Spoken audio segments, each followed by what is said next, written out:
Pueden acomodarse brevemente. Queridos hermanos y hermanas en el Señor, aquellos que nos siguen a través de Radio Callacoa, Radio Horizonte, vía Mía TV, como canal matriz, canal de YouTube de la Basílica, redes sociales, le envío una bendición muy especial en este segundo domingo de Cuaresma. Hoy yo quiero tratar con ustedes dos temas fundamentales: la confianza en Dios y la manifestación de la plenitud de la gloria de Dios. Y dentro de ese marco hemos escuchado tres lecturas: libro del Génesis, carta a los Filipenses y el Evangelio de Lucas. En el libro del Génesis encontramos la figura de Abraham. Generalmente, el Antiguo Testamento se vive de las promesas. Dios le promete algo a su pueblo. Y aquí encontramos a Abraham, un hombre ya anciano,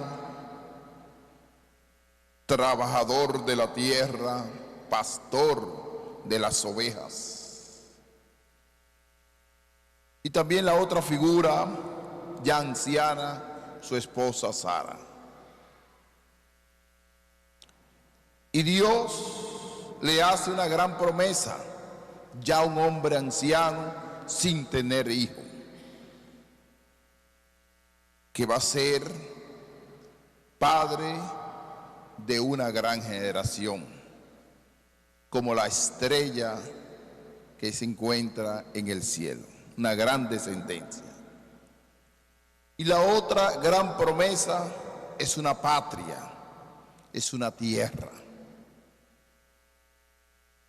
Y generalmente, cuando existían esas promesas, Dios hace un pacto fiel con la persona. En este caso hizo un pacto fiel con Abraham.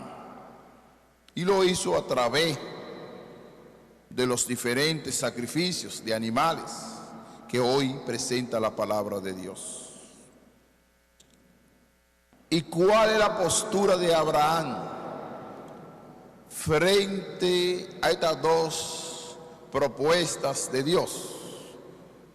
De ser padre de una generación y de una gran tierra. Colocarse en las manos del Señor. Una confianza plena a Dios. Y aquí está la centralidad del mensaje de la primera lectura de hoy. La confianza de Dios frente a la propuesta del Señor Abraham. Él se puso en camino y confió en esa promesa del Señor, en esa gran alianza de Dios con Abraham. El Evangelio de hoy, de Lucas, vamos a comenzar a dividir por varios momentos. Un primer momento, Jesús tomó a Pedro, a Juan y a Santiago. 3 discípulos de su confianza. Y subió a lo alto del monte para orar, generalmente buscando el silencio, la tranquilidad espiritual. Pero anterior a esto, a estos discípulos, Jesús le dice que tiene que padecer, que tiene que morir, que tiene que pasar por el dolor de la cruz. Y ellos no entienden,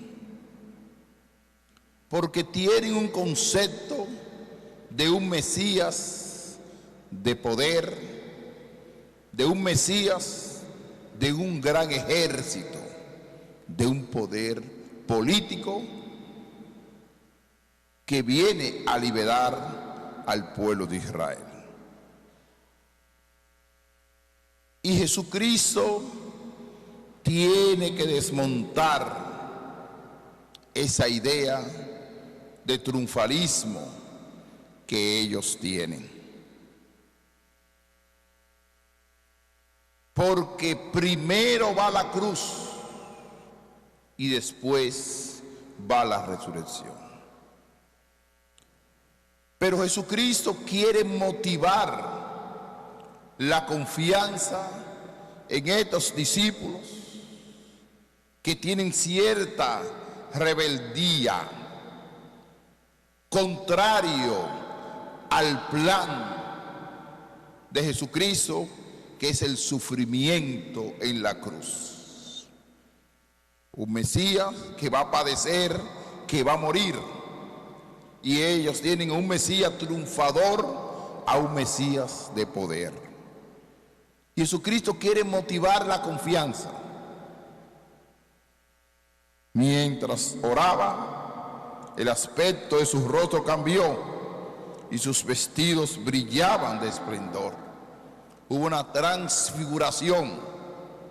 Le mostró la gloria de Dios, indicándole que en el futuro del padecimiento, de la muerte en cruz, se va a manifestar la gloria de Dios, indicándole sencillamente que deben confiar en Él, que no pueden presentar duda, que no pueden vivir en contra del proyecto que Él está indicando, de montar la idea del Mesías. Y aquí, en esta escena, de repente, dice la palabra de Dios, aparecen 2 hombres conversando con Él, que era Moisés y Elías. ¿Qué representa Moisés en la historia bíblica? Representa aquel que estructuró los 10 mandamientos, el gran legislador, el hombre de la ley, de la Torá. Pero también representa aquel que liberó a su pueblo de la esclavitud de Egipto, que lo sacó por el desierto y lo guió a la tierra que emana leche y miel, al pueblo de Israel. Eso representa a Moisés. Y Elías representa el hombre espiritual, que tiene una gran profundidad de Dios, pero también representa aquel profeta que en el año 900 antes de Cristo era escuchado por el pueblo de Israel. Y los judíos, ¿qué hacían? Que estudiaban a Moisés y estudiaban a Elías, que eran dos personajes fundamentales en el concepto bíblico para ellos.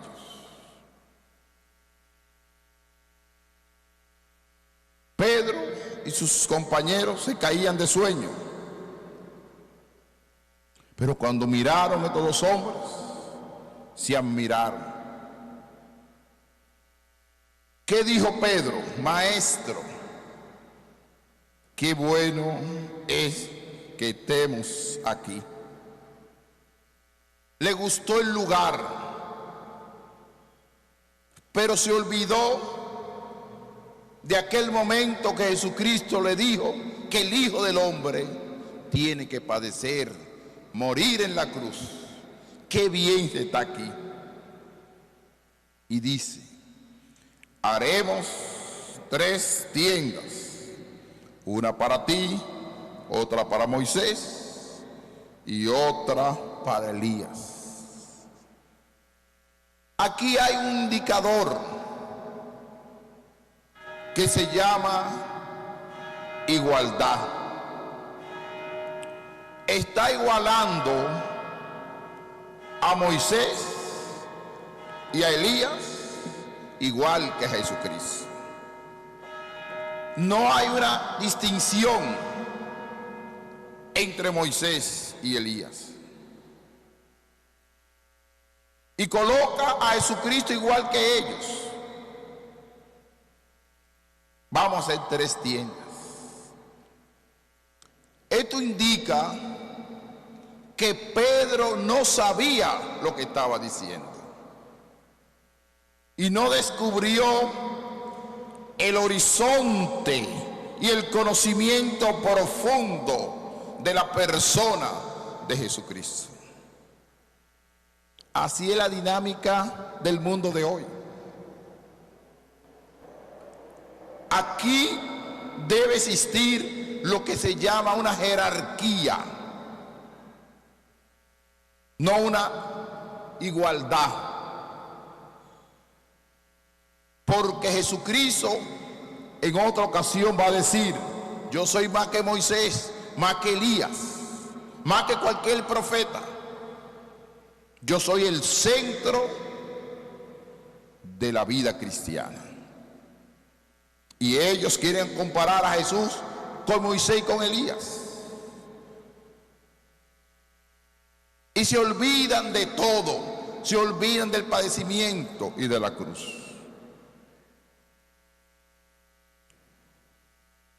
Estos 3 discípulos, Jesucristo quiere ofrecerle una catequesis profunda sobre la dinámica del misterio pascual.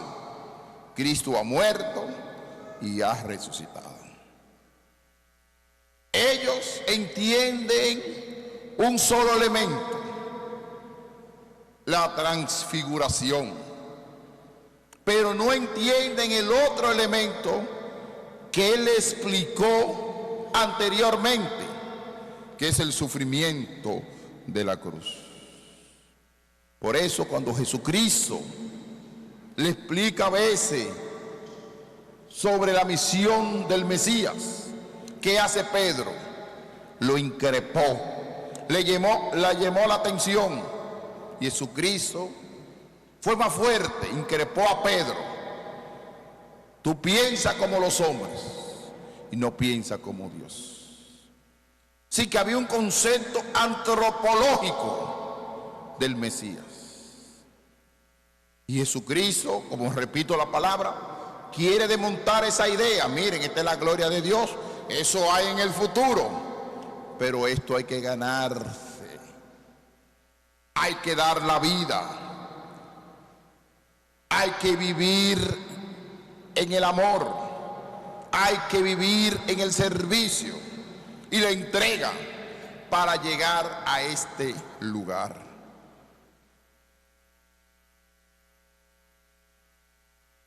Y la centralidad de la palabra de Dios después de la igualdad entre Elías y Moisés y Jesús está en la siguiente frase. Todavía estaban diciendo esto cuando llegó una nube que los cubrió con su sombra. Generalmente la nube tenía un concepto bíblico de la presencia de Dios. Cuando Moisés estaba en el monte, una gran nube lo cubrió. La nube indica la presencia de Dios. Y en este monte una gran nube lo cubrió con su sombra. Y se llenaron de temor al entrar en la nube.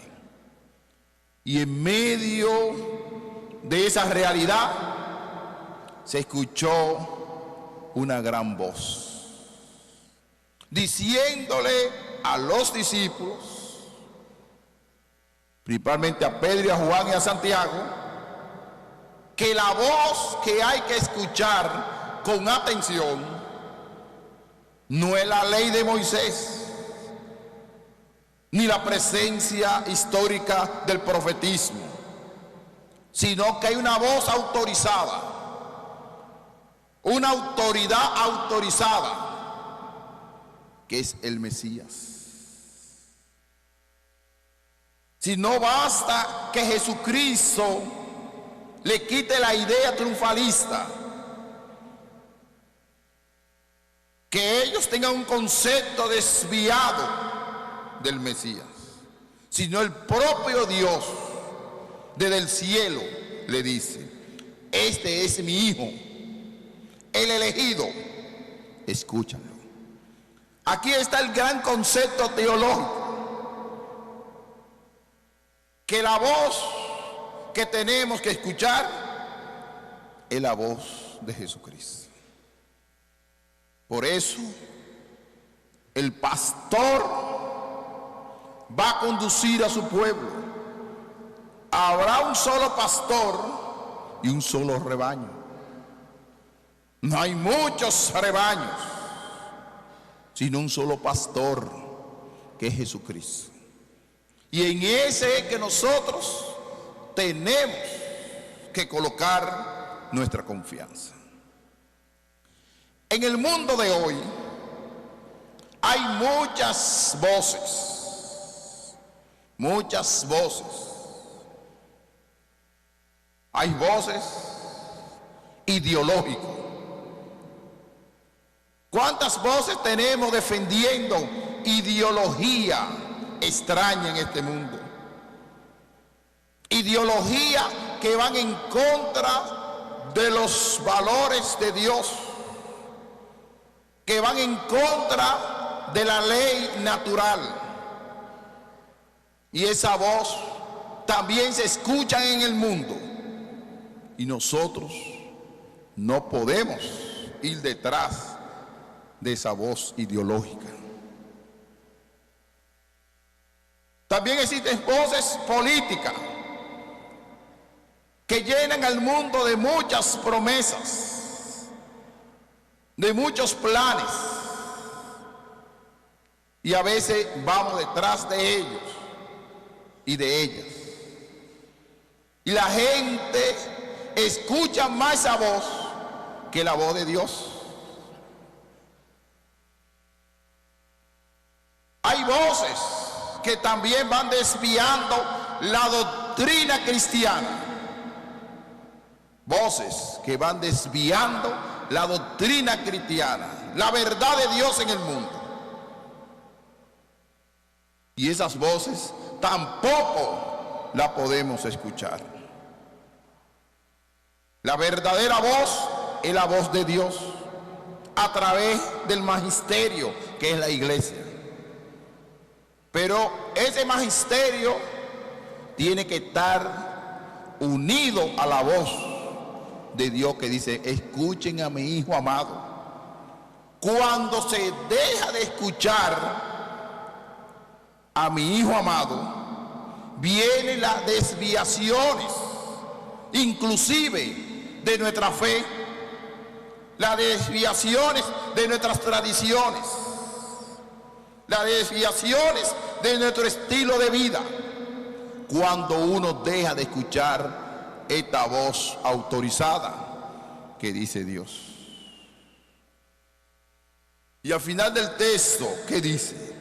Después de oírse la voz, se encontró Jesús solo y ellos guardaron silencio. ¿Por qué guardaron silencio?